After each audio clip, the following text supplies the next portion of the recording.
Doctor Ambedkar ने अक्टूबर 1945 को अपने भाषण में आरोप लगाया कि कांग्रेस देश की वर्तमान समस्याओं में से अनेक का समाधान करने की दिशा में आगे बढ़ने में केवल इस कारण नाकाम रही क्योंकि उनके नेताओं ने अज्ञानी रहना पसंद किया और राजनीतिक अध्ययन करने से इनकार कर दिया। डॉक्टर अंबेडकर ने कहा कि गांधी के आगमन से पहले दो मुख्य राजनीतिक विचारधाराएं प्रचलित थी।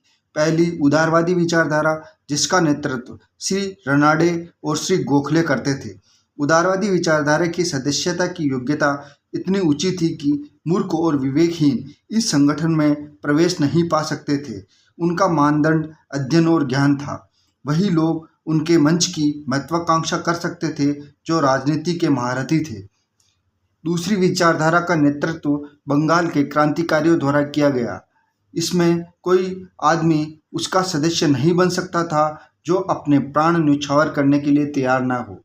डॉक्टर अंबेडकर ने कहा कि गांधी का संगठन मूर्खों और विवेकहीनों दोनों के लिए खोल दिया। इससे देश में सार्वजनिक जीवन में अपने दुखद घटनाएं घटी और कांग्रेस किसी भी बड़ी समस्या का समाधान करने में समर्थ नहीं रही। सांप्रदायिक प्रश्न एक ऐसा ही प्रश्न है।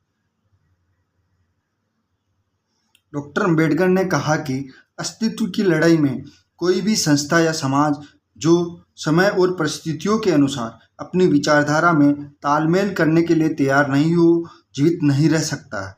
यह भी सच है कि एक समाज जिसने पवित्र माने गए विचारों को विरासत में प्राप्त किया, समायोजन करने की स्थिति में नहीं था। अंततः ऐसे समाज विलुप्त हो गए।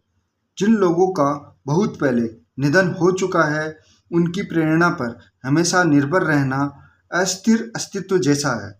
डॉक्टर अंबेडकर मानते थे कि मनुष्य राजनीतिक प्राणी है, पर उन्होंने माना कि मनुष्य को राजनीतिक दृष्टि से जागरूक करने के लिए अत्यंत सुविचारित प्रयत्न करना होगा।